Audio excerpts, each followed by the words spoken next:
I'm 78 years old now, and there's a kind of quiet that settles into you after enough goodbyes.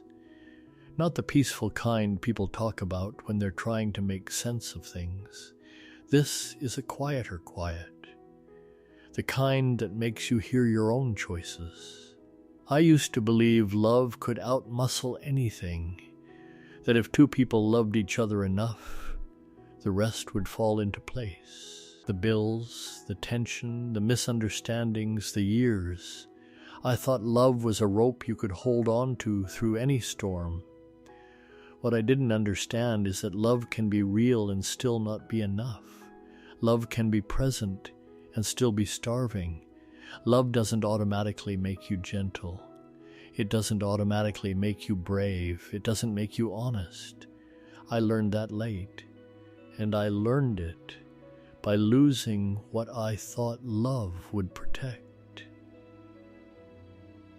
These days I sit in the kitchen with my coffee, and I look at the same chair across the table, and I still catch myself expecting to hear her mug touch the wood. It's strange how your body keeps waiting for things your life no longer contains. Your mind can understand, but your hands still reach out in the wrong direction. I'm telling you this the way I remember it, not the way I wish it had been. I don't have the energy for pretty stories anymore. And at my age, you stop bargaining with the truth. You just lay it down on the table and live with it. Her name was Elaine. We met when we were both young enough to think we'd found the answer. That's what love feels like in the beginning, isn't it? Like an answer, like the rest of your life has been waiting for this one person to show up, so everything can finally begin. She laughed with her whole face. That's the first thing I noticed, not just a polite smile. Her eyes would tighten at the corners, and her nose would wrinkle a little, and you could tell she meant it. I wanted to be the reason for that laugh. I built a lot of myself around that desire. I wasn't a romantic man by nature, not in the movie sense. I was steady, reliable, the kind of man who remembered to lock the door, who paid things on time, who didn't make a mess of his life. That was my pride. I thought steadiness was love, and in some ways it is. But I used it like a shield. If I was steady, then I didn't have to be vulnerable. If I provided, then I didn't have to talk about fear. If I stayed, then I didn't have to change. We got married in our mid-20s. We didn't have much. A small apartment with thin walls, second-hand furniture, a kitchen table that wobbled unless you slid a folded napkin under one leg. I remember her sitting on the floor one night, back against the couch, balancing a stack of bills on her knees. She looked up at me and said, "We'll be okay." And I believed her, not because I had proof, but because I wanted to. Those early years were busy in the ordinary way. Work, groceries, laundry, plans that felt important because they were ours. We'd go for drives on Sunday afternoons with no destination, just to get out of the apartment. Sometimes we'd stop for cheap ice cream and eat it in the car with the windows down. She'd talk about the future like it was a friend waiting for us somewhere. We weren't perfect, but we were close. We were in the same room, in the same life, facing the same direction. Then came the things that grown-ups always talk about like they're natural: promotions, a mortgage, kids, the slow thickening of responsibility. We had our first child, then another. We were tired, of course. Every parent is tired. But there was a sweetness in it, too, that I didn't recognize as fragile. I thought it would always be there, that warmth. I didn't know you have to keep feeding it, even when you're exhausted. Elaine gave herself away in pieces, not in a tragic way, in the common way. The way women do when they're holding up half the sky and pretending it's nothing. She kept the house running, kept the kids steady, kept track of birthdays and doctor appointments and little fears the children didn't know how to name, and she still tried to keep us. I was proud of her. I told people she was amazing. I said it like a compliment. But I didn't ask what it cost her to be amazing. I worked more as the years went on, not because she demanded it, but because I did. I wanted to be a good provider. I wanted to feel useful. I wanted to feel like I had control over something. Work was clean in my head. You do your job, you get results. You get praised. You get paid. There's a scoreboard. Marriage doesn't have a scoreboard. And I didn't know how to measure what was slipping. Elaine would say things sometimes, small things. Can you be home for dinner? Can we talk tonight? I miss you. She didn't say it dramatically. She said it like a person asking for water without wanting to seem needy. And I'd answer like a man solving a problem. This project is almost done. Give me a few weeks. Things will slow down soon, soon. I said that word like it was guaranteed. I thought love would save us because we still loved each other. We weren't out running around. We weren't cruel. We still kissed hello and goodbye. We still slept in the same bed. I thought that was enough evidence. But love isn't only what you feel. It's what you do with what you feel. I didn't know that then. The first time I noticed the distance, really noticed it, was a night when the kids were older, teenagers, already pulling away in the way teenagers do. Elaine and I were in the living room. The television was on, but neither of us was watching it. She had a blanket over her legs, and she was folding laundry with slow hands, like it was hard work. I was on my phone, reading something work-related. I don't even remember what. Something urgent that wasn't urgent in the way I thought it was. She said, "Do you remember when we used to talk?" I smiled, like she was teasing. We talk. She didn't smile back. She just looked at me for a long moment like she was deciding whether it was worth it. Then she said, "You hear me. You don't listen." That sentence hit me harder than I expected. It made me defensive. That was my first reaction. Not sadness, not curiosity, defense. I told her she was being unfair. I listed the things I did, the hours I worked, the sacrifices. I said, "Everything I do is for this family." She nodded, and her eyes filled up, but she didn't cry. She said something I'll never forget. "I know, that's the problem. You're always doing it for us, but you're never with us." I had no answer for that. So I did what I was good at. I shut down. I turned back to my phone. I let the moment pass. I thought we'd revisit it later when things were calmer. We never really did.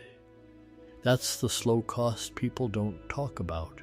The way you can bleed a relationship without either person realizing how much blood has been lost until the floor is slick. Elaine started going out more with friends, not in a suspicious way, in a survival way. She joined a book club. She started taking evening walks.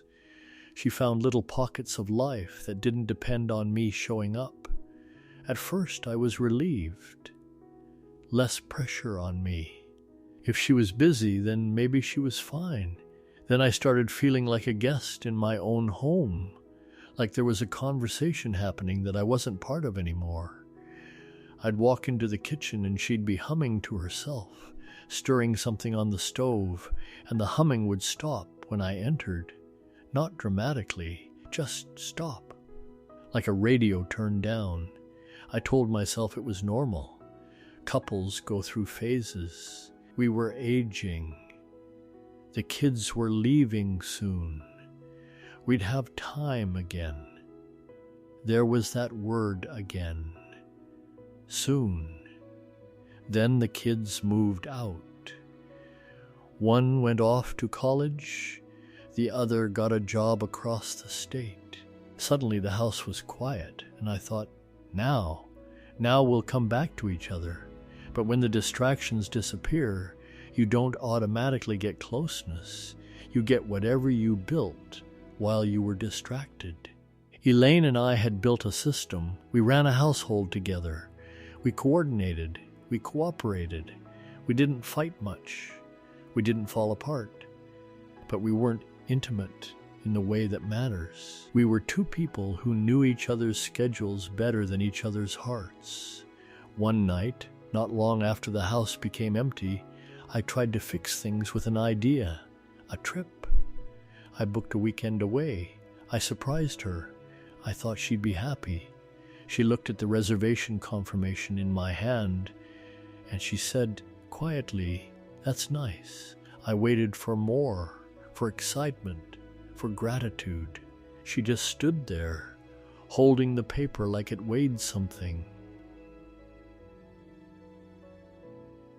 "What's wrong?" I asked. She took a breath. "Nothing's wrong. It's just late." "Late for what?" I said, like an idiot. She looked at me, and her voice didn't rise. It didn't shake. That was what scared me later, when I replayed it. It's late for the version of us that would have wanted this. I felt my chest tighten. I wanted to argue. I wanted to prove her wrong. I wanted to hold up love like a shield and say, "But we love each other." But the truth was, I didn't know if we still did in the way I meant it. I loved her like a part of my life, like a constant, like something I assumed would always be there. I had not loved her like a person I was still actively choosing. That's an ugly realization at any age.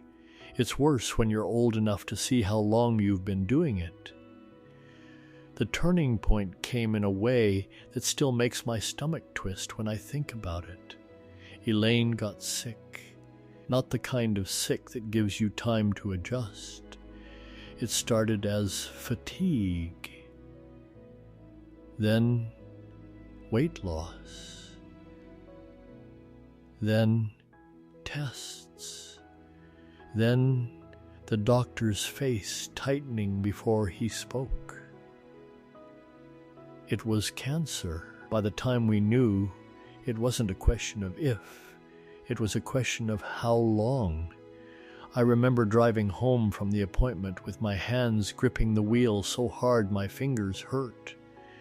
Elaine sat beside me, looking out the window like she was watching a different life go by. I said, "We'll beat this." I said it like a vow. She didn't answer right away. Then she said, "I'm tired." I thought she meant physically. I said, "We'll get you rest." She turned to me, and her eyes were calm, and that calm made me feel small. "I'm tired of being strong," she said. "I'm tired of waiting for you." Those words didn't come with anger. They came with grief. Like she was finally setting down a heavy bag she'd been carrying for years. And that's when I understood, in the worst possible moment, that love hadn't saved us from the life we'd made. We went through treatment, hospitals, chemo, long days where time felt thick and slow. I became efficient again. I managed medications. I kept lists. I asked questions. I drove her back and forth. I sat in uncomfortable chairs in waiting rooms.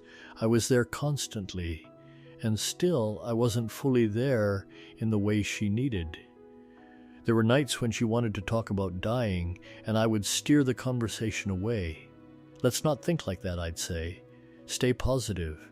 I thought I was protecting her. I was protecting myself. I couldn't bear the idea of losing her, not just because I loved her, but because I couldn't imagine my life without the role she played in it. I couldn't imagine facing my own emptiness. One evening, near the end, she asked me to climb into bed early with her. The room smelled faintly like antiseptic and laundry detergent. Her skin felt fragile under my hand. She said, "Tell me the truth." "What truth?" I asked. She swallowed. "Did you ever feel like I was alone even when you were right beside me?" I wanted to say no. I wanted to say she was wrong, that she was never alone, that I was always there. But the truth was, she had been alone. I had made her alone. So I said yes. She closed her eyes, and a tear slid down the side of her face. She didn't wipe it. She didn't ask me to. She just said, "I knew it." And then so quietly I almost didn't hear it, she said, "I loved you anyway." That line breaks something in me even now, because it wasn't said like a compliment. It was said like a fact, like the kind of love that doesn't protect you from pain. It just stays with you in it. Elaine died in the spring. The day was bright, birds outside like it was any other morning. I remember thinking how wrong it felt for the world to look normal. After the funeral, people brought casseroles and said kind things. They told me she was at peace. They told me I'd done a good job taking care of her. They told me love was what mattered most. I nodded. I thanked them. I smiled when I had to. But inside something was roaring. Because I knew love had been there, yes. But I also knew what I had failed to give it. I knew I had taken love for granted like it was a permanent structure, when it was more like a living thing that needed daily care. The months afterward were a blur of empty rooms and habits that had nowhere to land. I'd make too much coffee. I'd buy groceries for two. I'd catch myself turning to tell her something, and then remember there was no one there to hear it. That's a particular kind of loneliness. Not just being alone, but being left with all the things you meant to say, all the moments you thought you had time for. I started looking through old photos one night, not out of nostalgia, but out of desperation. I wanted to find the moment we lost each other, like maybe it would be obvious in a picture. But it wasn't. The photos looked fine. Smiles, holidays, the kids, trips, a normal life.